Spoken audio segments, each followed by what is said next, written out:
Thanks, Brian. Hey, PJ. It's Jason Brown with Spectrum News One here in Charlotte. Good to see you again. As I'm sure you know, Coach has mentioned the possibility of you and Miles Bridges on the court together at the 4 and 5 positions. Coach Borrego described you guys as a dynamic front court. I'm curious as to what you think the two of you bring to the table at those positions, maybe what makes you so dynamic. I think because me and him are both so versatile that it brings a lot of mismatches for us. I feel like we can both guard and we can switch on the smaller guys anyway. So we both have long arms. We're both pretty athletic. So us at the 4 and 5 is definitely good for the team, I feel like. And we're good basketball players, obviously. Mark? Yes, PJ Mark Spears from ESPN's The Undefeated. I want to ask you, when you reflect back on the bubble and watching that in terms of the social justice movement, what stood out to you the most and made the biggest impression on you?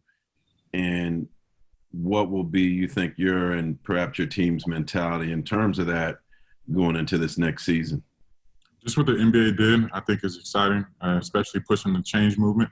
I think the Hornets as well, pushing the early vote, the voting thing here at Spectrum Center. So I think it's definitely going in the right direction as a league, and we just got to keep using our voices and speaking up because we have big platforms and we have the right to use them. So we just got to keep doing that. And also wanted to ask you, if you were able to pick the social justice jersey, which message would you have chosen and why? Black Lives Matter. I think that was it goes to show that I just support Black lives, and I think everybody in the country should as well. Thank you. Let's go to Sam and then Rick. Hey, PJ, hope you're doing well. Thanks for joining us.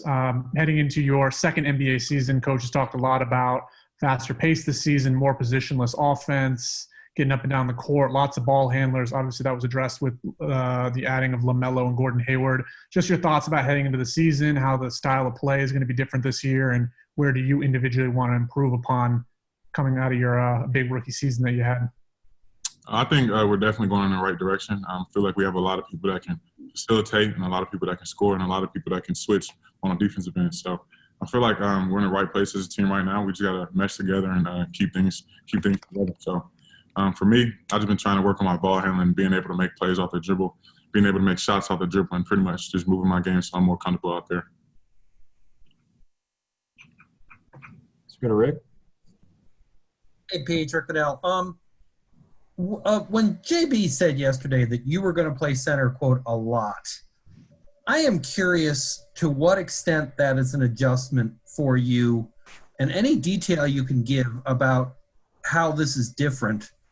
And also in a broader way, I'm curious, it's clear that he'd like to find ways to get Gordon and LaMelo involved in ways where you guys would be more, more dynamic, more ball movement, a lot of small ball elements to it. I'd like to know, in addition to how playing center affects you, how you think y'all would function as a team that's playing a high number of minutes in small ball. I'm definitely excited about playing center. I feel like I definitely have a mismatch. I feel like I'm a lot quicker than a lot of centers in this league. And when I was playing the center this past year, I played well. So I'm excited about it. I'm excited to guard center as well. And I feel like with a smaller group, we can definitely switch everything and be better on the defensive end. So for us, I'm super excited about it. I feel like Gordon and LaMelo are as well. I feel like those two pieces alone is going to help us in tremendous ways. In the way that he talks about you guys being more positionless and empowering a lot of different people right off the rebound to engage the offense. How much of a different look is that for the way you guys played from how you guys played last season, and how does that change you? It's definitely harder for teams to guard us if any one of us gets the ball and we push on the break. I feel like if we do that, we're going to be a way better offense than we were past season, and just get out and transition a lot more and be able to create for others. So if we have 5 people that can play make on the court, it's definitely harder for teams to guard us. Thanks. Go to Richie and then Danny. Hey, PJ, this is Richie from the BuzzBeat podcast. Hope you're doing well. Kind of piggybacking off of Rick's question there about positionless basketball. JB has definitely stressed that this offseason. I think you as a player fits that mold very well, able to play inside out or outside in.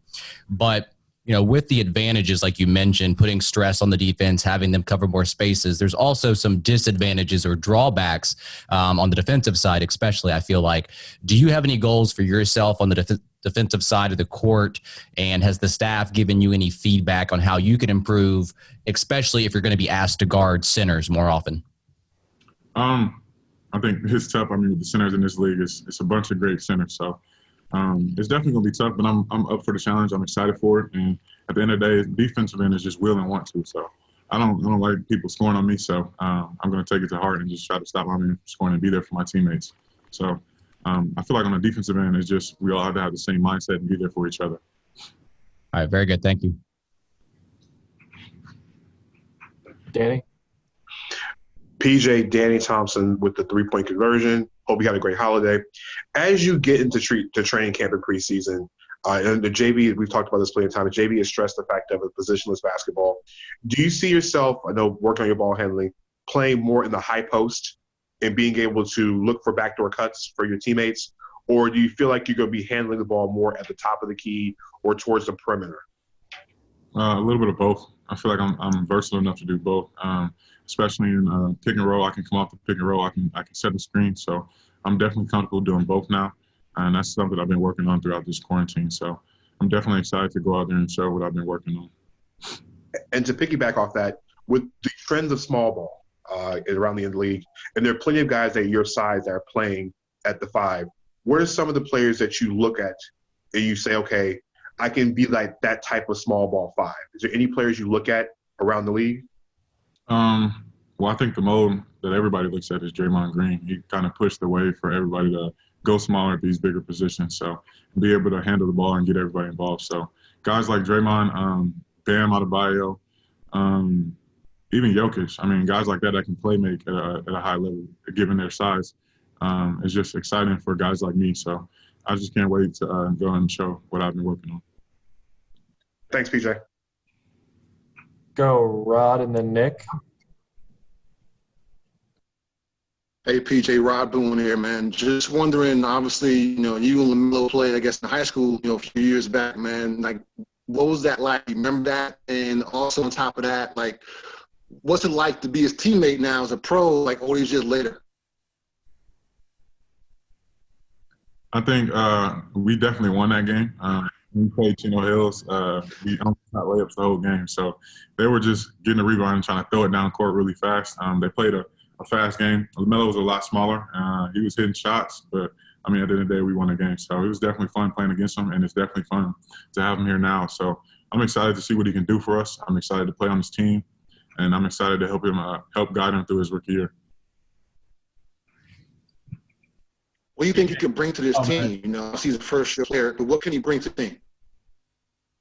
I think his playmaking ability is extremely remarkable for his age. He can pass the ball really well. He can score. He can do a lot of things off the dribble, and he's a lot taller than what I expected. So for him just being that young and being that talented is definitely exciting for our program. So I'm excited to have him here, and I feel like we got one of the best picks in the draft. Nick Carboni from WCNC Charlotte. Hope you're well. This is it's been such a unique year going into the beginning of another unique season. I just wonder what it's like to be an NBA player at this kind of moment in time that hopefully is frozen in time and we move past it. But what do you think you'll take from all this? It was definitely tough. I mean, the biggest thing I had to do was trying to stay focused. We didn't know when the next season would start or when we would ever play again. So for us, we just had to lock in and just take it day by day. For me, I've been taking it day by day, just trying to get better each and every day. So like I said, the main thing for me is just trying to focus on that. And I just got to focus on what I can control. Let's go to Brian Snow and then wrap up with Rick. Hey, PJ, Brian Snow here from Tobacco Road Sports Radio. My question to you is, with starting the season with your home games not having fans in the stands, what is one of the adjustments that you will make along with your team to keep yourselves acclimated game by game? I think the biggest thing is we got to bring our own energy now. The fans did a good job of helping us bring the energy during games. So for us, we got to cheer our teammates on and be the biggest cheerleaders in the arena. So just bringing energy and just being prepared and ready for each and every game is the biggest thing. Thank you. Wrap up with you, Rick. Hey, Pete, after y'all's mini bubble, JB mentioned to us that he had experimented a lot in those intra-squad scrimmages with you at the 5. When did he sort of present you with the idea that this was going to be more than just an occasional little, change up, that this is something he really wanted you to play significant minutes about? And what was your reaction when he said, this is going to be more than every once in a while you trying to play center? Well, if I can remember correctly, I think I played the 5 the whole 2 weeks. So, I was definitely excited about it. I was just excited to get out there and play. So, I think JB wanted me to work on my playmaking. So, I was bringing the ball up a lot and just trying to get more comfortable with that. So, that whole 2 weeks, I feel like for me, it was a win. Just being able to be on court with my teammates and work on some of the skills I've been working on one-on-one. So, I feel like I played good, and I feel like I'm in great shape to go into the season. So, I'm super excited, and I can't wait to go out there and just do anything the team needs me to do to win. Is there anything you need to do differently when you guard a center? And I realize, like you said, with people like Draymond Green, it's not like your body type is dramatically different. But is there anything you need to be more conscious of when you're dealing with a 5 defensively?